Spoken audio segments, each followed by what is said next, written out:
Could a stray dog be someone's only chance at survival? When Duke discovers Harold trapped in his own basement by greedy family members, an extraordinary rescue mission begins. Subscribe now and tell us where you're watching from. The morning sun cast long shadows across Millfield, a forgotten pocket of rural Illinois where cornfields stretched to the horizon and everyone still nodded hello at the general store. Through this sleepy landscape trotted Duke, a magnificent German shepherd whose golden coat had dulled from weeks on the streets. His ribs showed beneath matted fur, but his amber eyes remained alert and intelligent, scanning constantly for danger or opportunity. Duke hadn't always been homeless. The worn collar around his neck suggested a past life of comfort, though the tags had long since disappeared. Now he moved like a ghost through town, slipping between shadows, surviving on scraps and kindness. "Get out of here, mutt." A stocky man in a grease-stained apron waved a broom threateningly from behind Lou's diner. Duke retreated, head low but dignified, having learned that humans were unpredictable creatures. The late August heat shimmered off the pavement as dark clouds gathered on the horizon. By mid-afternoon, the sky had transformed into an angry mass of thunderheads. The first fat raindrops fell as Duke trotted along Elmwood Avenue, where Victorian homes stood like faded aristocrats clinging to former glory. At the end of the street stood the old Patterson Place, a once grand queen and with peeling paint and sagging gutters. Most townsfolk believed it vacant since old Harold Patterson had gone to that fancy nursing home in Chicago. Duke squeezed through a gap in the wrought iron fence, drawn by some instinct he couldn't name. The backyard was a wilderness. What had once been a meticulously maintained garden had surrendered to nature's reclamation. Honeysuckle vines strangled the trellis, and cherry trees dropped overripe fruit onto uncut grass. Lightning flashed, illuminating the property in stark white before plunging it back into shadow. Duke shook his sodden coat and sought shelter beneath the wraparound porch. That's when he heard it, a faint, quavering voice carried on the wind. "Hello? Is someone there?" The shepherd's ears pricked forward. He followed the sound to a narrow basement window at ground level, rusted bars preventing escape from within. "Oh my, a dog. Come here, boy. Please come here." Duke approached cautiously. Inside the dim basement, pressed against the window, was an elderly man with a shock of white hair and deep-set blue eyes. He wore striped pajamas that hung loosely on his thin frame, his hand trembling as he reached between the bars. "I'm Harold," the old man whispered, voice cracking with disuse. "Harold Patterson. Been down here for weeks now. My daughter-in-law Rebecca, she's not right in the head." Tears welled in his rheumy eyes. "She made me sign papers. Said it was for my protection, but then she locked me down here. She's selling my orchard, been in my family for 3 generations." Duke whined softly, pressing his wet nose against the old man's fingertips. "Ain't got no one left to help me," Harold continued, his voice gaining strength from this unexpected connection. "My son, her husband, died overseas in Afghanistan. My daughter Naomi's been in Japan for 15 years. Rebecca tells everyone I'm in a nursing home, but she's keeping me here while she sells everything to Mid-Am Agricultural." Thunder crashed overhead as Duke settled beside the window, his warm body offering what little comfort he could provide to this imprisoned soul. Something shifted in the shepherd's heart, a purpose forming where there had been only survival. "Smart boy, aren't you?" Harold whispered, a glimmer returning to his eyes. "Maybe you and me, we might just be each other's salvation." Emily Chun wiped sweat from her brow as she finished the last vaccination of the morning. The small mobile veterinary clinic she operated for Rural Paws Rescue wasn't much, just a converted van with basic equipment, but it allowed her to serve animals throughout Millfield County whose owners couldn't afford traditional care. "All done. Pepper," she said, scratching behind the terrier's ears. "Mrs. Donovan, remember to give her the antibiotics twice daily with food." She handed the elderly woman a small paper bag. "Bless you, Dr. Chun. Don't know what we'd do without you," Mrs. Donovan replied, fumbling for her wallet. Emily waved her off. "The rescue covers it. Just keep this little one healthy." At 32, Emily had the focused intensity that came from being a first-generation American. Her parents had emigrated from Tokyo in the 1980s, opening a small restaurant while instilling in their daughter both ambition and compassion. When they'd passed 3 years ago, her father from heart failure, her mother following just months later. Emily had channeled her grief into establishing the rescue. It was during her lunch break, eating a hastily assembled sandwich in the van, that Emily first noticed Duke. The German Shepherd trotted purposefully down Main Street, carrying something in his mouth. Unlike most strays, he didn't scavenge randomly, but moved with clear intention. "Curious," she murmured, setting down her sandwich. She'd spotted this particular dog several times over the past week, always alone, always seeming to have somewhere to be. When Duke appeared again the next day, Emily decided to follow him. She trailed at a distance as he navigated the streets with surprising precision, stopping at Joe's Market where he waited patiently until someone opened the door, then darting inside to emerge seconds later with a loaf of bread clutched gently in his jaws. "Hey!" shouted Joe, emerging from the store. "That mangy mutt stole my bread again." "I'll handle it," Emily called, flashing her veterinary ID. "I've been tracking this one." Joe grumbled but retreated inside as Emily followed Duke through town, maintaining enough distance to avoid spooking him. The shepherd led her to a tree-lined street of once grand homes, slipping through the fence of what Emily recognized as the old Patterson Orchard estate. "So this is where you've been going," she whispered, watching as Duke disappeared around the back of the house. Emily hesitated at the fence. Technically, she'd be trespassing, but her curiosity about the dog's behavior overrode her caution. She squeezed through the same gap Duke had used, following the faint path worn in the overgrown grass. When she rounded the corner, the sight before her froze her in place. Duke was at a basement window, carefully pushing pieces of bread through the bars to an elderly man inside. "Mr. Patterson," she gasped, recognizing the town's former orchard owner, a man everyone believed was in a Chicago nursing home. Harold's head snapped up, eyes wide with fear. "Who's there? Rebecca? Is that you?" "No, sir. I'm Emily Chun. I run the mobile vet clinic." She approached slowly, crouching beside Duke, who regarded her warily but didn't flee. "Everyone thinks you're in Chicago." Harold's laugh was bitter. "That's what she wants them to think while she sells my land out from under me. 40 acres of the best apple trees in the state, and the house my grandfather built with his own hands." "You're saying you're being held prisoner?" "By Rebecca, your daughter-in-law." Harold nodded, his gnarled fingers clutching the bars. "Going on 2 months now. She's got my medication too. I need my heart pills. This good boy here," he gestured to Duke, "he's been bringing me food. Only reason I'm still alive." Emily's heart raced. This was elder abuse, imprisonment, serious crimes. "Mr. Patterson, I should call the police right now." "No." Harold's voice was sharp with panic.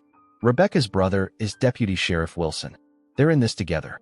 Please, they'll just move me somewhere worse, or—" He didn't finish the thought. Duke pressed against Emily's leg, his intelligent eyes seeming to plead with her. She'd always trusted animals' instincts, and something about this dog's devotion to the old man touched her deeply. "Okay," she said finally, decision made.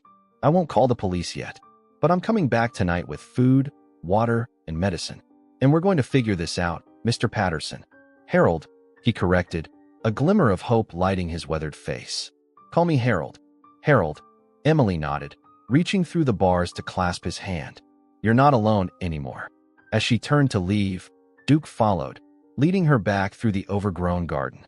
At the fence, he paused, looking back toward the house, then at Emily. "You coming with me, boy?" she asked softly. Duke held her gaze for a long moment before trotting to her side. Whatever happened next, they were in it together. Rebecca Patterson applied another coat of red lipstick, examining her reflection with cold precision. At 43, she still turned heads, her blonde hair expertly highlighted, her figure maintained through rigorous discipline. She'd been a beauty queen in her youth, Miss Corn Festival 1998, before marrying Harold's son James, who'd been captivated by her ambition that matched his own. "Perfect," she murmured, snapping her compact shut.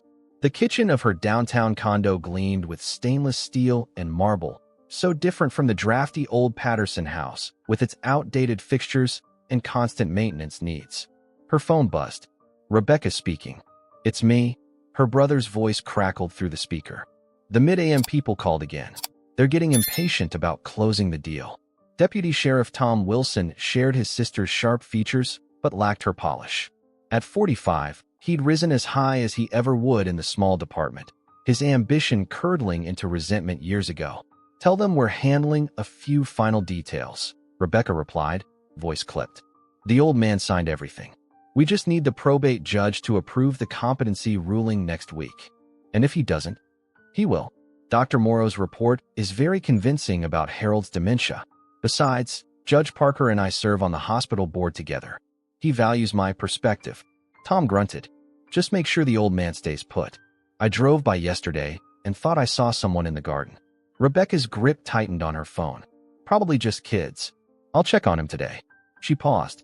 "Any word from Naomi?" "Last letter from Japan came yesterday. I've got it with the others." "Good. Keep them all. We might need to produce correspondence later showing Harold chose to cut contact." After ending the call, Rebecca gathered her designer purse and the grocery bag containing Harold's weekly supplies, simple foods, his medications, and the sedatives she'd been adding to keep him docile. The $6 million Mid-AM Agricultural was offering for the Patterson land would change everything, and Harold's share would be more than enough to keep him comfortably housed in the care facility she'd eventually transfer him to, once the money was safely in her control. Across town, Emily sat cross-legged on her apartment floor, Duke watching attentively as she arranged supplies, nutritional supplements, bottled water, Harold's heart medication, obtained through a colleague who owed her a favor, and a prepaid cell phone. "We need a plan, Duke," she said, scratching behind his ears. The shepherd had been remarkably well-behaved since following her home, as if understanding the gravity of their shared mission. Her phone rang, displaying her assistant's number. "Emily, there's a German shepherd reported missing from a family in Grantsville," said May, her veterinary assistant. "Golden coat, male, about 4 years old. They've been looking for 6 weeks." Emily glanced at Duke, who tilted his head as if following the conversation. "Grantsville's 30 miles away. How would he get here?" "Owner says he jumped their fence during a thunderstorm. Name's Duke." At the sound of his name, Duke's ears perked up. "That's definitely him," Emily said. "What's the owner's name?" "Mark Ramirez. Military family. Husband deployed overseas. Says Duke's microchipped." Emily ran her hand along Duke's neck, feeling for the small bump that would indicate a chip. "I'll scan him tomorrow. Tell them he's safe, but I'm handling a situation where he's needed. I'll explain everything soon." That evening, as dusk settled over Millfield, Emily and Duke returned to the Patterson estate. This time, Emily brought a battery-powered drill with a small bit. "Harold?" she whispered at the basement window. The old man appeared, looking worse than before. "Emily? Thank God. She was here today, sedated me again. I brought supplies and something better." Emily held up the phone. "I'm going to drill a small hole in this window frame, just enough to pass this through. Keep it hidden. I've programmed my number in." As she worked, Harold spoke in hushed tones. "The orchard, it's not just land. My grandfather planted those first trees in 1923 after coming from Poland with nothing. We've supplied apples to this county for generations. Rebecca doesn't understand what she's destroying." Emily passed the phone through the newly drilled hole. "Hide this. Use it only when you're absolutely sure you're alone." "Why are you helping me?" Harold asked, his voice breaking. "You don't even know me." Emily glanced at Duke, who sat vigilantly nearby. "My parents taught me that respect for elders isn't optional. It's fundamental. What's happening to you is wrong." She paused. "Plus, I trust Duke's judgment. He chose to help you for a reason." Harold's weathered hand reached through the bars, grasping hers. "There's something you should know. I had documents, originals that could stop the sale. In the old apple barn, there's a loose floorboard under the north workbench. Rebecca doesn't know." Duke suddenly stiffened, a low growl rumbling in his chest. "Someone's coming," Emily whispered, gathering her supplies. "Call me when you can. We'll get those documents." As headlights swept across the property, Emily and Duke melted into the shadows of the overgrown garden. From their hiding place, they watched Rebecca stride purposefully toward the house, grocery bag in hand. Duke's hackles raised, his eyes fixed on the woman who had imprisoned his elderly friend. Emily placed a restraining hand on his back. "Not yet, boy," she whispered. "But soon." The apple barn stood like a sentinel at the edge of the orchard, its weathered red boards telling stories of harvests past. Emily approached cautiously in the pale morning light, Duke trotting ahead to sniff the perimeter. She'd chosen Dawn for this mission, knowing Rebecca rarely visited before her 9 a.m. hair appointment on Thursdays. Information gleaned from casual conversations at the town's only salon. "Keep watch, boy," Emily whispered as she tested the barn door. It swung open with a protesting creak, revealing a cavernous space filled with the ghosts of the Patterson legacy. Ancient sorting tables lined one wall, while handcrafted wooden crates stamped with Patterson heirloom apples were stacked in neat towers. The sweet-sour scent of apples lingered, though the last harvest had been processed months ago. Duke patted inside, nose working overtime as he navigated between abandoned equipment. He seemed to understand their purpose, moving with determination toward the north wall, where a heavy workbench stood beneath dust-covered windows. "Good boy," Emily murmured, following his lead. "North workbench," Harold said. Kneeling, she ran her fingers along the floorboards beneath the bench, feeling for irregularities. Her heart quickened when one board shifted slightly under pressure. Using a small pry bar from her backpack, she carefully lifted the plank to reveal a metal lockbox. Found it. The box was secured with a combination lock. Emily bit her lip, realizing Harold hadn't given her the code. As she contemplated her next move, Duke's head snapped toward the door, ears alert. "Someone coming?" Emily whispered, quickly replacing the floorboard but keeping the lockbox in her pack. Duke's low growl confirmed her fears seconds before tires crunched on the gravel outside. There was no back exit. Emily's gaze darted around the barn until it landed on a wooden ladder leading to a hayloft. "Up, Duke," she commanded, scrambling up the rungs. The German Shepherd followed with surprising agility for his size, just as the barn door swung open. Rebecca Patterson entered, accompanied by a tall man in an expensive suit. From her hiding spot in the shadows of the loft, Emily could see them clearly while remaining hidden behind stacked hay bales. "As you can see, Mr. Harrington, the storage facilities are vintage but serviceable," Rebecca was saying, her voice professionally pleasant. "Though I imagine Mid-AM will replace them with something more efficient." The man, clearly an executive from the Agricultural Corporation, nodded absently. "We'll level most of it. The processing will happen at our central facility in Des Moines." He consulted his tablet. "Our engineers have already drawn up plans to raise the house as well. The Historical Society's objections can be handled with a suitable donation." Emily's blood ran cold. They weren't just buying the orchard. They were planning to erase every trace of the Patterson legacy. "The Historical Society won't be an issue," Rebecca assured him smoothly. "My influence on the board is substantial." "And the old man?" Harrington asked, his tone making it clear Harold was merely an inconvenient detail. Rebecca's smile never reached her eyes. "My father-in-law's health is rapidly declining. He'll be transferred to a specialized facility once the sale is complete." "Good. We need this wrapped up by month's end. The zoning variance goes before the county commission next week." As they continued their tour, Emily pressed herself deeper into the shadows, one hand on Duke's collar to keep him still. The dog's muscles were tense, a silent growl vibrating through his body as he fixed his gaze on Rebecca. When the barn door finally closed behind them, Emily released a breath she hadn't realized she was holding. "We need to move quickly," she whispered to Duke. "They're accelerating their plans." Back at her apartment, Emily placed the lockbox on her kitchen table and called the number she'd given Harold. He answered on the first ring, voice hushed. "Emily, are you safe?" "I'm fine. I found the box, but I need the combination." Harold's voice shook with emotion. "My son's birthday and my wife's. 0517. The lock clicked open on the first try. Inside, Emily found a treasure trove, original deeds to the property with specific conservation easements that would prevent development, handwritten journals documenting the orchard's history, and, most importantly, a recent will naming Harold's daughter Naomi as his sole heir and guardian, notarized just months before Rebecca had begun her scheme. "Harold, this is exactly what we need," Emily said, examining the will. "But I don't see any contact information for Naomi. Address book, green leather. In my desk upstairs," Harold replied. "Rebecca keeps the house locked, but there's a spare key inside the mouth of the stone lion by the front steps." Emily heard a noise in the background, and Harold's voice dropped even lower. "She's coming. I have to go." "Wait, Harold, is there anyone else who might help us?" "Someone Rebecca wouldn't suspect. Pastor Mitchell. Harold whispered urgently before the line went dead. He visited weekly before Rebecca told everyone I'd moved away. He never believed. The connection cut off, leaving Emily staring at the silent phone. Duke whined softly, pressing his warm body against her leg. "Don't worry," she assured him, gathering the documents. "We're not alone in this anymore." She reached for her own phone, searching for the number of Millfield Community Church. It was time to build their alliance.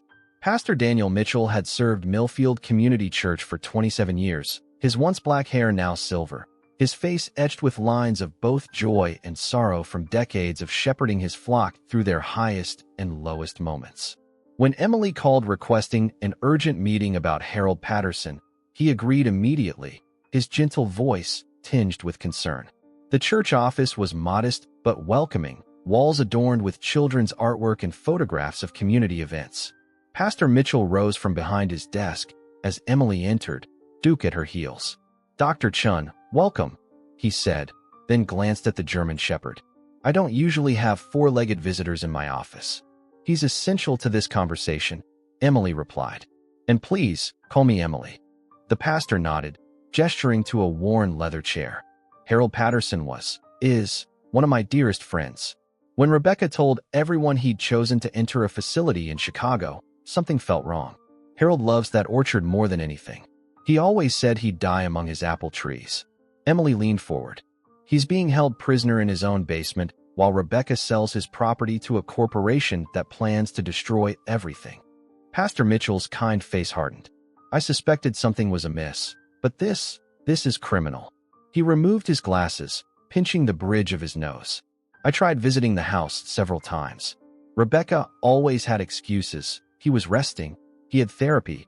He wasn't receiving visitors." "Duke found him," Emily explained, placing a hand on the shepherd's head. "He's been bringing Harold food. That's how I discovered what was happening." The pastor's eyes widened. God works in mysterious ways, sometimes through his four-legged creatures. He studied Duke with newfound respect. "What can I do to help?" Emily produced the documents from her bag. "We need to get Harold out safely and stop the sale. Rebecca's brother is Deputy Wilson, so we can't go to local law enforcement. And we need to contact Harold's daughter in Japan." "Naomi," Pastor Mitchell nodded. "I officiated her wedding before she moved. I still have her contact information somewhere." He rummaged through an old address book. "Here it is. But even if we reach her, it could take days for her to get here. Then we document everything in the meantime," Emily said firmly. "I've been recording Harold through the basement window. We need more evidence of his captivity and Rebecca's plans." The pastor's expression grew thoughtful. "Rebecca doesn't know me as well as she thinks. I've been counseling her since James died in Afghanistan. She believes I'm firmly in her corner." His eyes met Emily's. "I could request a home visit, pastoral care for her grief. It might provide an opportunity to see more of the house, maybe even create a distraction." As they formulated their plan, Duke suddenly raised his head, ears perked forward. A moment later, the church secretary knocked on the door. "Pastor, Dr. Paul Morrow is here for the building committee meeting." Emily froze at the name. Dr. Paul Morrow was Millfield's primary veterinarian and her former mentor. She'd worked at his practice before striking out on her own to focus on rescue animals. Their parting hadn't been amicable. Paul had criticized her bleeding heart approach to veterinary medicine. "Send him in, Martha," Pastor Mitchell replied, glancing apologetically at Emily. "I'd forgotten about this meeting." The door opened, and Dr. Morrow entered, tall, distinguished in his early 60s, with a confident stride that faltered when he spotted Emily. His eyes narrowed further when he saw Duke. "Emily," he acknowledged coolly. "Interesting company you're keeping these days." Duke's posture changed instantly, a low growl rumbling in his chest as he positioned himself between Emily and the newcomer. "Paul," Emily nodded, placing a calming hand on Duke's back. "Just discussing some church business with Pastor Mitchell." Dr. Morrow's gaze lingered on the documents partially visible in Emily's open bag. "I see. Well, don't let me interrupt. Although," he crouched down, extending a hand toward Duke. "This looks like the German shepherd the Ramirez family reported missing. Military family from Grantsville, if I recall correctly. He found me," Emily replied carefully. "I've been in touch with the family." "Have you?" Dr. Morrow's smile didn't reach his eyes. "Curious that he ended up here in Millfield, so far from home." He straightened, turning to Pastor Mitchell. We should reschedule our meeting. I just remembered another appointment. After he left, an uncomfortable silence filled the office. That was strange, Pastor Mitchell observed. I've known Paul Morrow for years. He's never struck me as particularly interested in church renovations. Emily's mind was racing. Pastor, who authorized Harold's competency evaluation. There would have been a medical assessment before Rebecca could take control of his affairs. The pastor's eyes widened with realization. Dear Lord, it would have required a doctor's signature. A doctor like Paul Morrow, Emily finished grimly, who sits on the hospital board with Rebecca and Judge Parker. Duke paced restlessly, as if sensing the shift in the conversation. Emily's phone buzzed with an incoming text from an unknown number. She knows something's wrong. Took the phone. Using old one I hid. Coming tonight to move me. Help. Emily showed the message to Pastor Mitchell, whose face paled. We're out of time, she said, gathering the documents. Rebecca's planning to move Harold tonight. Probably somewhere no one will find him. What can we do? The pastor asked, already reaching for his coat. Call this number. Emily handed him a slip of paper. It's Naomi's. Tell her everything. Then meet me at the Patterson place at 8. Bring anyone you trust completely. As Emily hurried out with Duke, she didn't notice Dr. Morrow watching from his parked car across the street, phone pressed to his ear. Rebecca, he said quietly, we have a problem. Dusk settled over the Patterson estate like a heavy cloak, the fading light casting long shadows across the neglected garden. Emily crouched behind a massive hydrangea bush, Duke beside her, both perfectly still as they watched Rebecca's silver Mercedes pull into the driveway. The veterinarian's heart pounded in her chest, her hand resting on the small camera she'd brought to document everything. Remember the plan, she whispered to Duke, though the words were more for her own benefit than his. The shepherd's intelligent eyes remained fixed on the house, his body tense but controlled. Through her earpiece came Pastor Mitchell's voice. I'm in position at the back gate with Sam Jenkins. Sam was the pastor's brother-in-law, a retired state trooper who had readily agreed to help when he heard Harold's situation. Naomi's on a flight from Tokyo, lands in Chicago at midnight. Copy that, Emily murmured. No sign of Dr. Morrow or Deputy Wilson yet, but Rebecca just arrived. She watched as Rebecca emerged from her car, immaculately dressed as always, but with a tension in her movements that hadn't been there before. Following her was a bulky man Emily didn't recognize, carrying what appeared to be a wheelchair folded in the trunk. They're definitely planning to move him, Emily whispered into her communicator. There's someone with her. Looks like hired muscle. That's Daryl Connor, came Sam's voice. Ex-bouncer from that roadhouse outside town. Been in trouble with the law before. Rebecca unlocked the front door, disappearing inside with Daryl. Emily counted to 60 before giving Duke the hand signal they'd practiced. The German shepherd slipped silently through the shadows toward the basement window, carrying a small package in his mouth. Inside the house, Rebecca descended the basement stairs, flipping on the harsh overhead light. Harold sat on his narrow cot, appearing more frail and confused than ever, an act he'd perfected over weeks of captivity. Time for a little trip, Harold, Rebecca announced, her voice falsely bright. We found a wonderful facility for you in Wisconsin. Much better care than you'd get around here. Harold blinked slowly, his performance flawless. Wisconsin? Is that near the orchard? Rebecca's smile tightened. The orchard is being taken care of. Don't you worry about that. She turned to Daryl. Help him upstairs. And be careful, he's fragile. Where's my medicine? Harold asked, stalling for time. I need my heart pills before I go anywhere. I've packed everything you need, Rebecca replied impatiently. We don't have time for this. The van will be here in 20 minutes. Outside, Duke had reached the basement window. He dropped the package, a small digital recorder, through the bars before retreating to the shadows. The device activated automatically, capturing Rebecca's incriminating words. Once we get you settled in Wisconsin, I'll be able to finalize the sale, Rebecca was saying, her guard dropping as she believed Harold, too sedated to comprehend. Mid-AM is paying $6 million for this worthless old property. Can you believe it?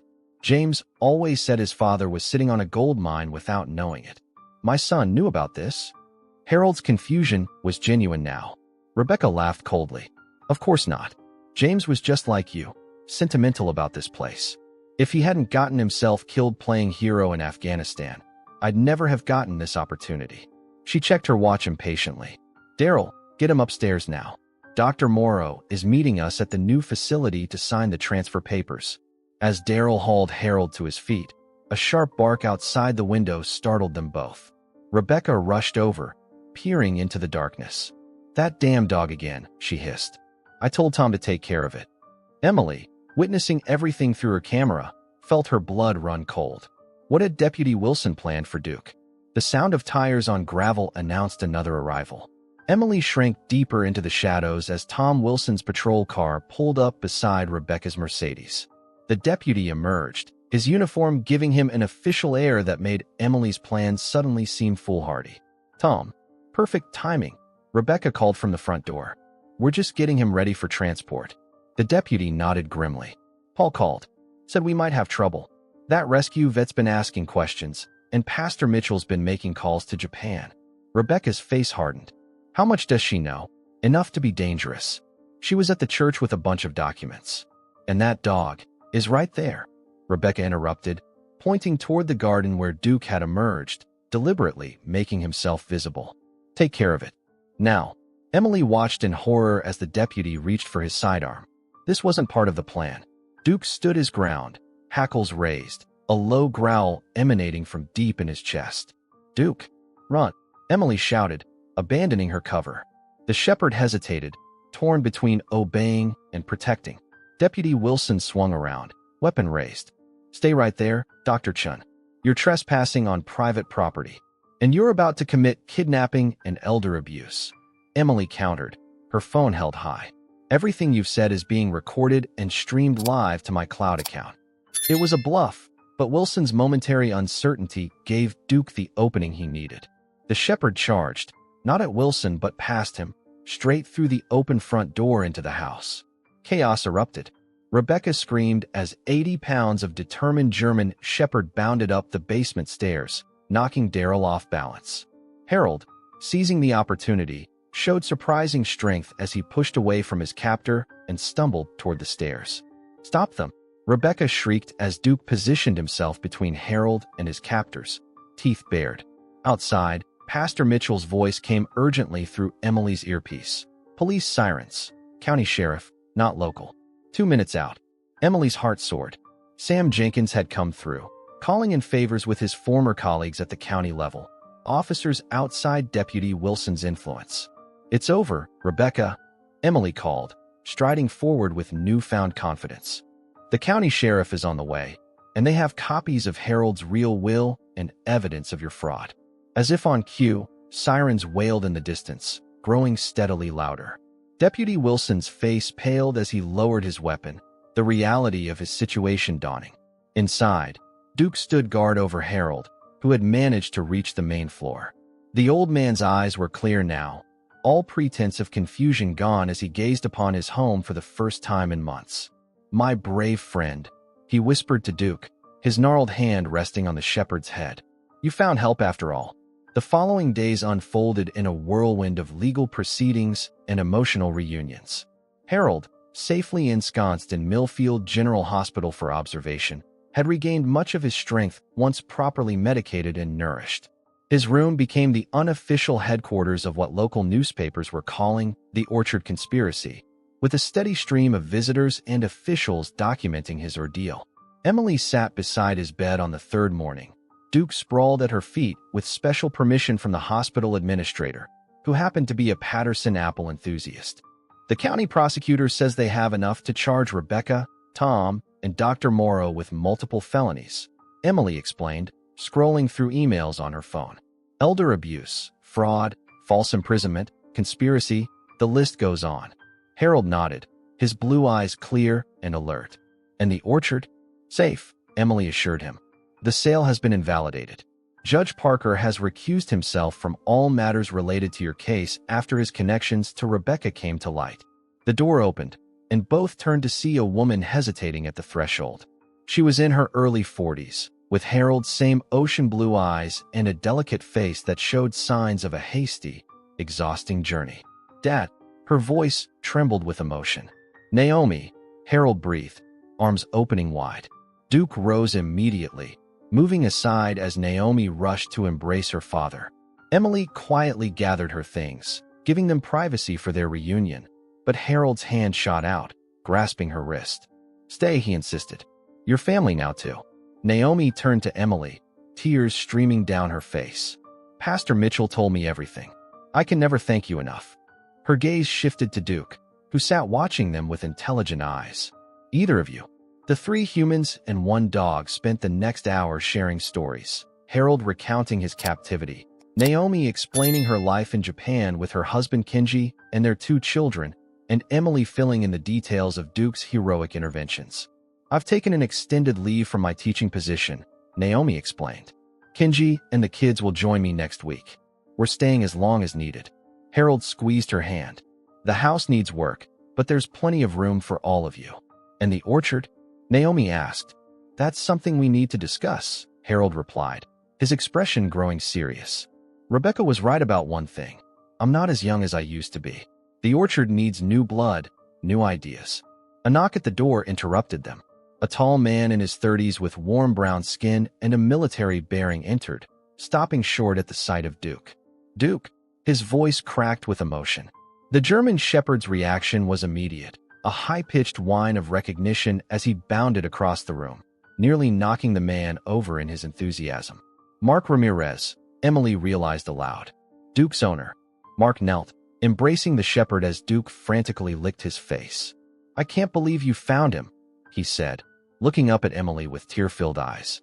"When your assistant called saying you needed more time, I understood, but after she explained what happened, I had to come." Harold watched the reunion with a bittersweet smile. "Looks like another family being put back together." Mark rose, keeping one hand on Duke's head. "Sir, I want to thank you. My wife and I have been devastated since Duke disappeared. He was a wedding gift from my late father." "I'm the one who should thank him," Harold replied. "That dog saved my life and my legacy." An uncomfortable silence fell as everyone realized the inevitable conclusion.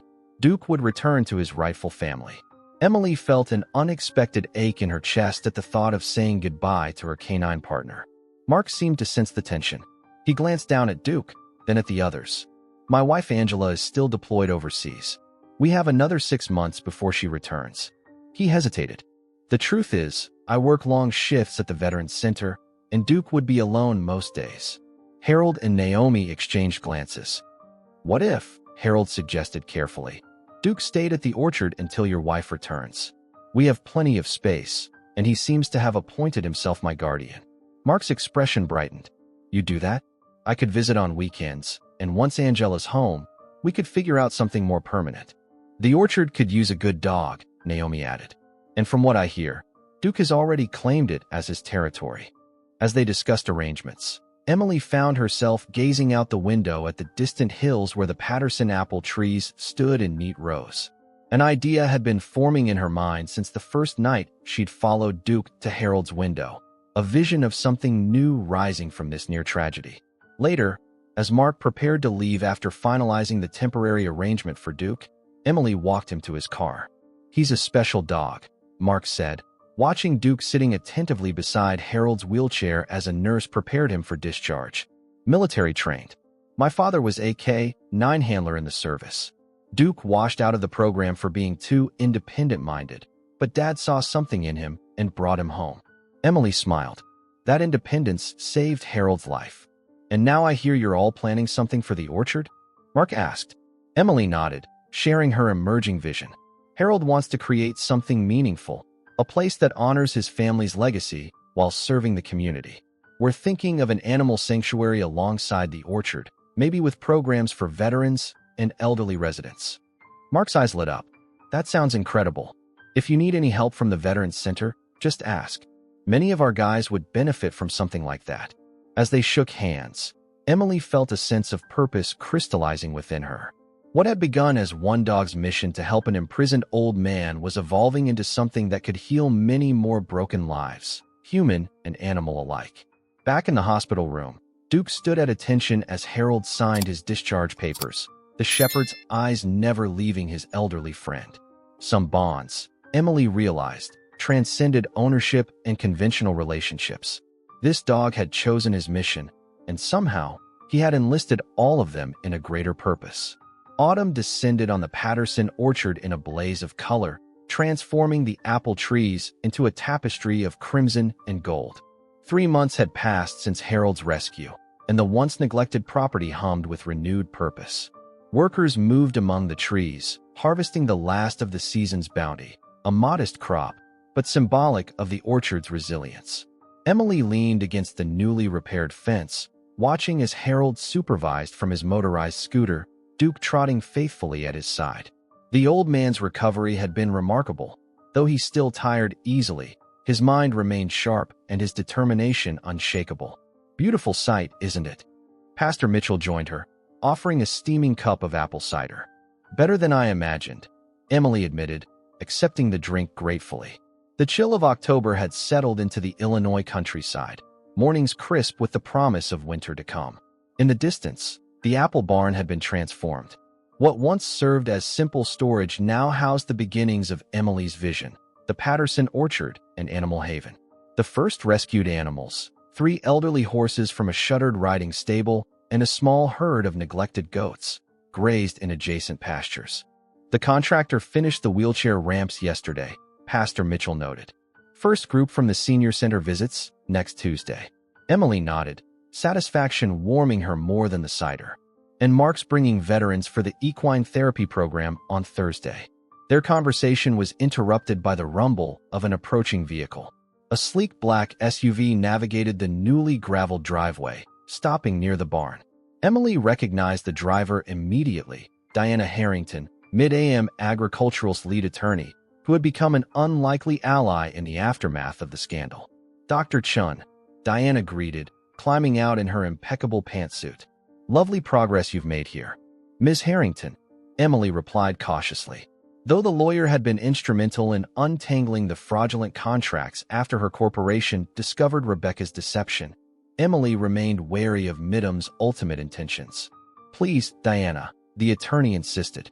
I've brought those historical preservation documents we discussed.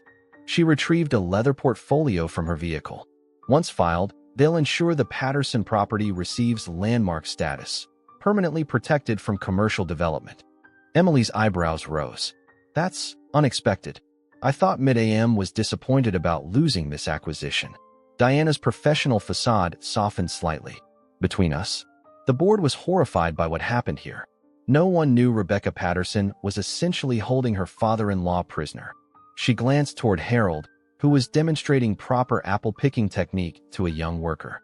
Besides, our CEO's mother grew up on a family farm that was lost to developers. This is partly his way of making amends. As they walked toward the barn to review the documents, Duke suddenly appeared, intercepting them with alert vigilance. He circled Diana once, sniffing carefully before apparently deciding she posed no threat. He still doesn't trust easily, Emily explained. Smart dog, Diana remarked. Trust should be earned, not assumed. Inside the renovated barn, Naomi was directing volunteers who were setting up kennels and cat habitats. The space had been thoughtfully divided, part historical exhibit preserving the Patterson apple legacy, part modern animal rescue facility. Emily, Naomi called, waving them over to a large blueprint spread across a workbench.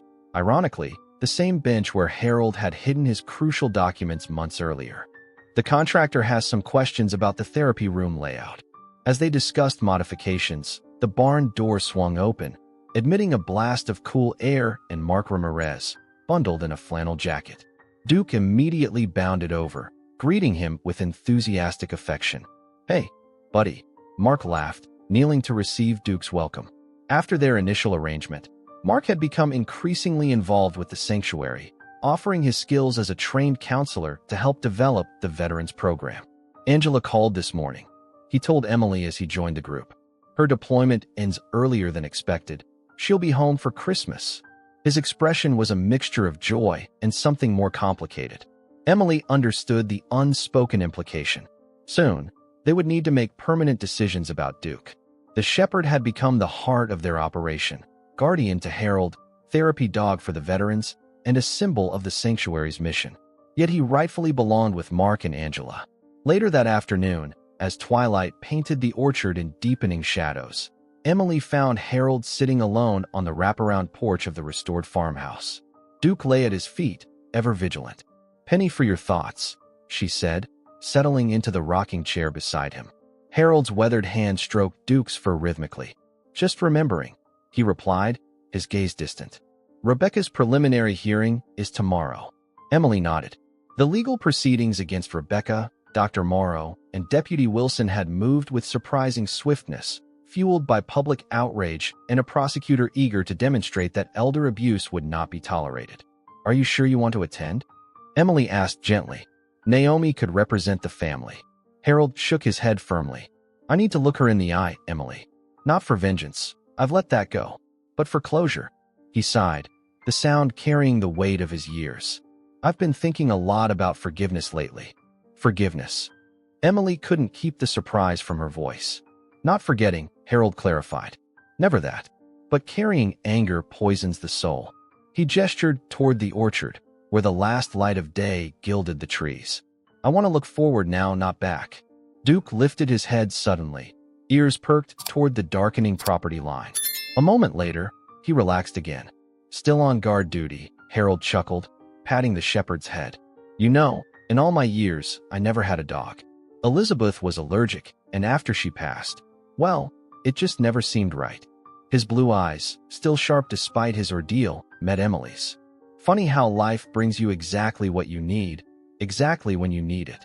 Emily nodded, thinking of her own unexpected journey, from struggling mobile veterinarian to co-founder of a sanctuary that was already attracting national attention for its innovative approach combining elder care, veteran services, and animal rescue. "Mark told me Angela's coming home for Christmas," Harold continued, watching Emily's reaction carefully. "Yes," she acknowledged, the single word carrying her complicated emotions.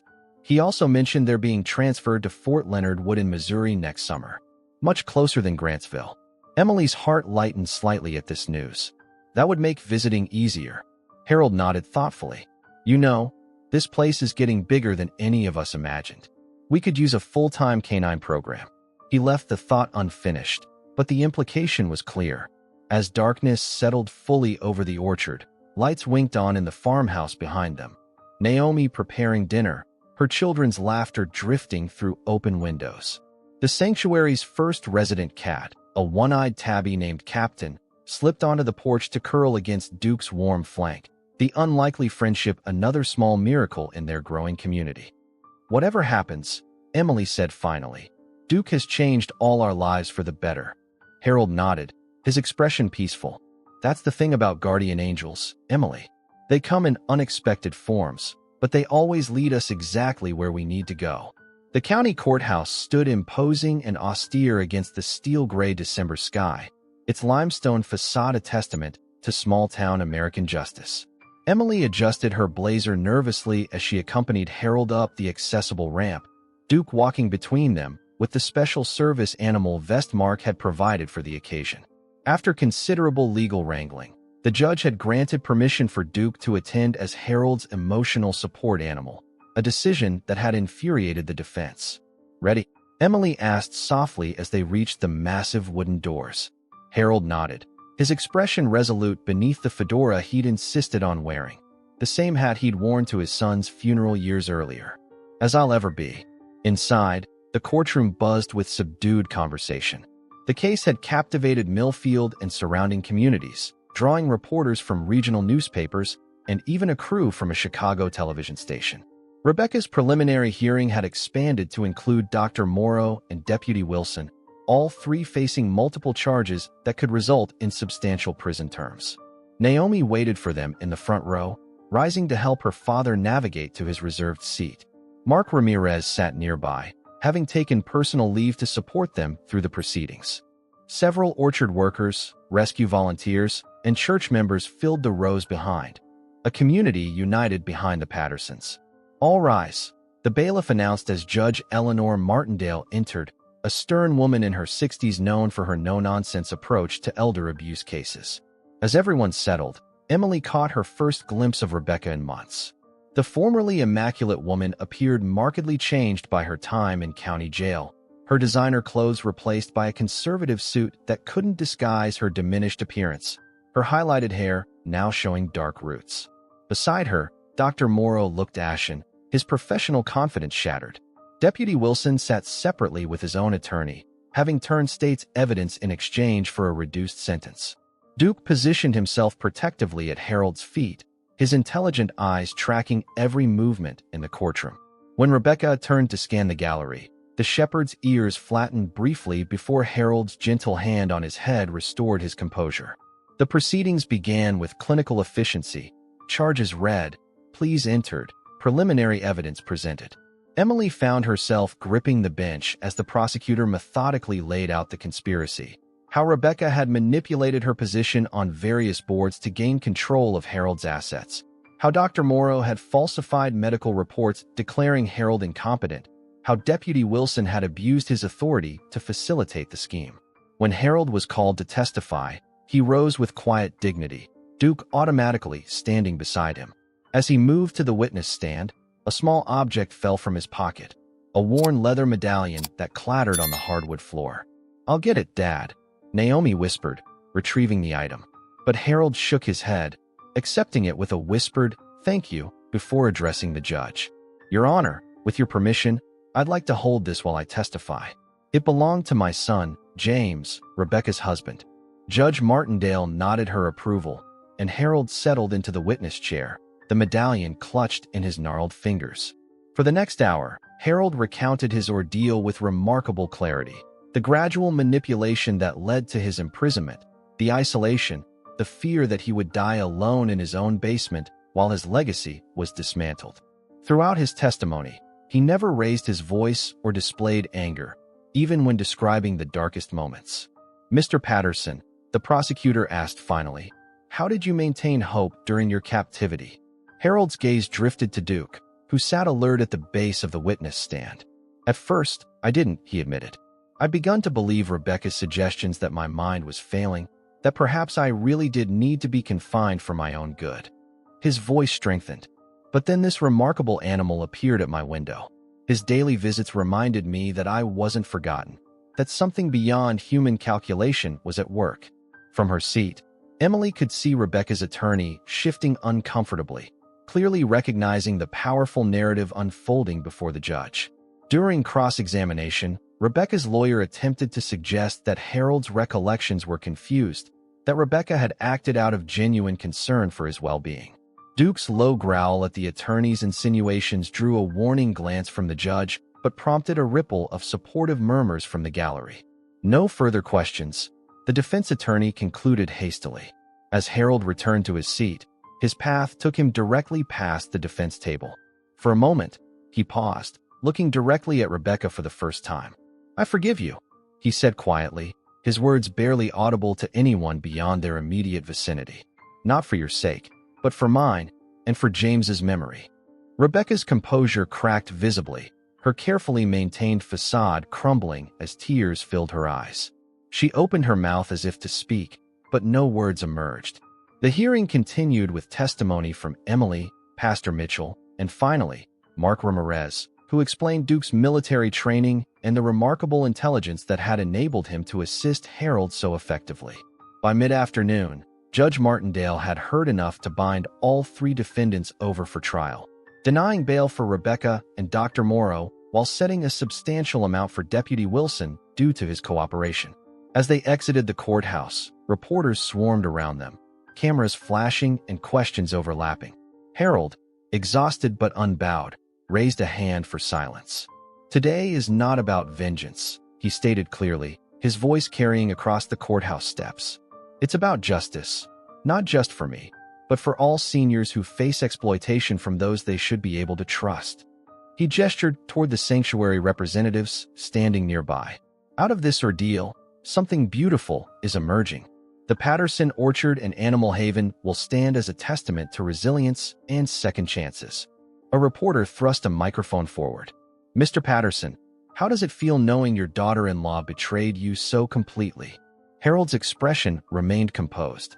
"Betrayal is always painful," he acknowledged. "But I choose to focus on the extraordinary loyalty shown by a homeless dog who had every reason to distrust humans, yet chose compassion instead." He placed his hand on Duke's head. We humans could learn a great deal from such wisdom. As the crowd dispersed, snowflakes began drifting lazily from the leaden sky. The season's first snow, transforming the courthouse square into a scene from a Rockwell painting. Duke tilted his head upward, seemingly fascinated by the falling flakes. "First time seeing snow, boy?" Mark asked, smiling at the shepherd's wonder. "Hard to believe everything that's happened since summer," Emily remarked as they carefully helped Harold navigate the slippery steps toward Naomi's waiting car. The sanctuary, the therapy programs, the historical designation. Harold nodded, his breath forming clouds in the cold air. "When I was locked in that basement, I prayed not for rescue, but for meaning, for some purpose to emerge from my suffering." He gazed toward the distant hills where his beloved orchard stood. "I never imagined that prayer would be answered so abundantly." As they reached the car, Harold turned to Emily and Mark. "Join us for dinner? Naomi's making her mother's apple dumplings from the last of this year's harvest." Duke's tail wagged enthusiastically at the invitation, drawing laughter from them all, a moment of simple joy amidst the complexity of the day.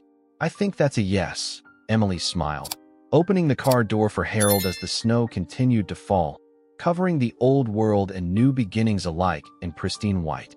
Spring returned to the Patterson orchard in a symphony of pink and white blossoms, their delicate petals carpeting the ground beneath trees that had weathered another winter. 1 year had passed since Duke first appeared at Harold's basement window, a milestone celebrated with a special commemoration at the now-thriving sanctuary. Emily stood on the newly constructed observation deck overlooking the property, marveling at the transformation. Where once neglect had threatened generations of agricultural heritage, now purpose and community flourished. The original apple barn had been fully restored as an educational center, while new structures housed the animal rehabilitation facilities. Paths designed for accessibility wound through the orchard, allowing visitors of all abilities to experience the beauty of the historic property. "Quite a view, isn't it?" Harold joined her, moving more confidently with his cane than he had in months. At 83, he had become something of a local celebrity, the Orchard Sage, as the Chicago Tribune had dubbed him in a feature article about elder resilience. "I keep thinking I'll get used to it," Emily replied. "But every morning it takes my breath away." Below them, the sanctuary hummed with activity. A group of veterans worked with the rescue horses under Mark's guidance, while seniors from the county's assisted living facility tended raised garden beds specially designed for wheelchair accessibility. Children from the local elementary school chattered excitedly during their weekly visit, learning about sustainable agriculture and animal welfare. Duke moved purposefully among them all, his role as the sanctuary's unofficial ambassador fitting him perfectly.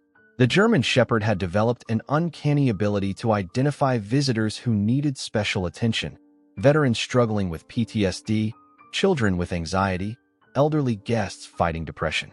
He would appear silently at their side, offering his steady presence until their distress eased.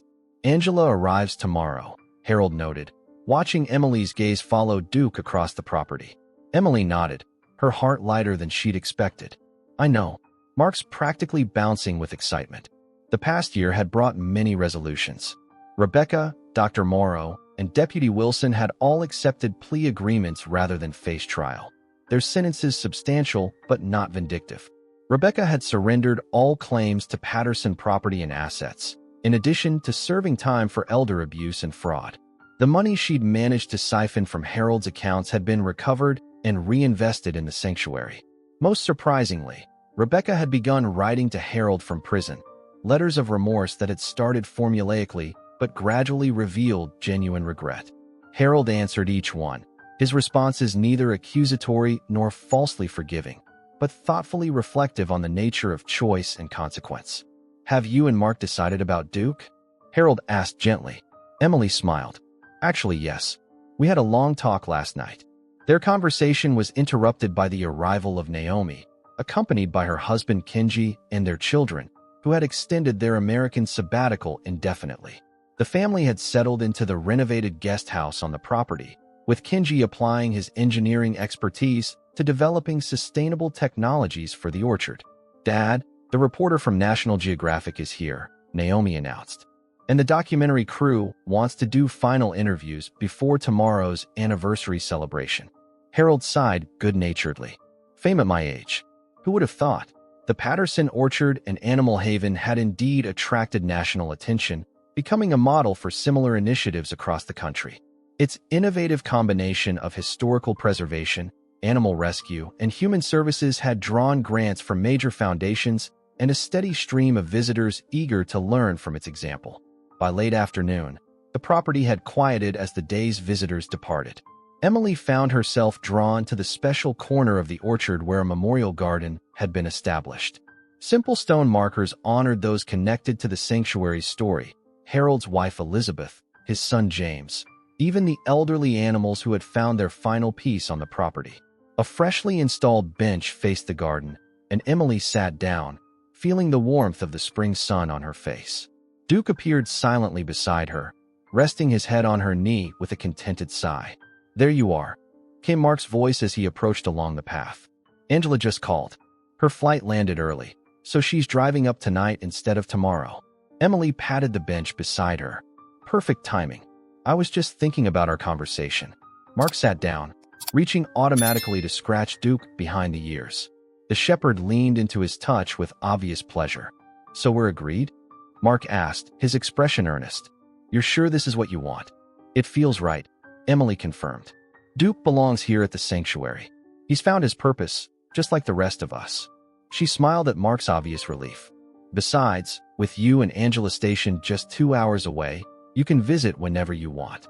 He'll always be your dog too." Mark nodded, emotion tightening his features. "Angela understands. After everything I've told her about what happened here." He cleared his throat. "Some animals are meant for something bigger than being pets. Duke's one of them." As if understanding their conversation, Duke gave a soft woof of agreement, his intelligent eyes moving between the two humans who loved him.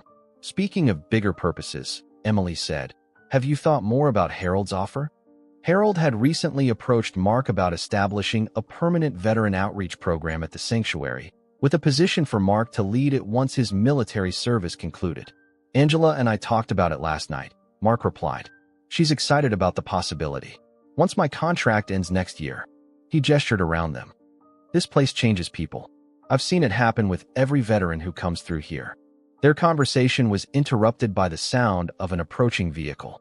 Duke's ears perked up as a taxi appeared on the main drive, stopping near the farmhouse. A woman emerged, petite and athletic in her army uniform, her dark hair pulled back in a regulation bun. She stood for a moment, taking in the property with wondering eyes before spotting them in the distance. "Angela," Mark breathed, rising immediately. Duke was already racing across the orchard, his powerful stride eating up the distance. He reached Angela first, circling her with joyous energy before sitting at perfect attention before her, the military training still embedded in his behavior. "At ease, soldier," she laughed, kneeling to embrace him as Mark jogged toward them. Emily remained on the bench, giving them privacy for their reunion. As the golden late-afternoon light filtered through the apple blossoms, she felt a profound sense of rightness settle over her. From her vantage point, she could see Harold emerge onto the farmhouse porch, waving a welcome to Angela. Naomi's children tumbled out behind him, eager to meet the new arrival. The scene captured everything the sanctuary had become, a place of healing, connection, and new beginnings. Tomorrow's anniversary celebration would bring hundreds of visitors to commemorate Duke's remarkable rescue of Harold and the sanctuary's first year of operation. There would be speeches and ceremonies, media coverage, and distinguished guests. But this quiet moment, this simple tableau of humans and animals finding home in each other, represented the true heart of what they had built together. As Emily finally rose to join the others, she paused for one last look at the orchard stretching toward the horizon. Apple trees that had weathered countless seasons stood in testament to the Patterson legacy, their branches now heavy with new blossoms promising abundant fruit. Among them walked the sanctuary's residents and caretakers, each with their own story of loss and redemption, each finding purpose in this unexpected community. And moving confidently among them all was Duke, the homeless shepherd who had followed his instincts to an imprisoned old man and catalyzed a cascade of compassion that continued to ripple outward.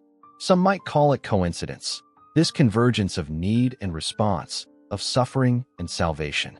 But as Emily watched Duke guide Angela and Mark toward the farmhouse where Harold waited to welcome them, she knew it by its proper name, Grace. Leave a like, subscribe to the channel, hit the notification bell, and if you've watched this far, comment, "I watched all the way through," and share your thoughts about this story. Oh, and don't forget to watch the next video that appears in the end screen. It's very emotional.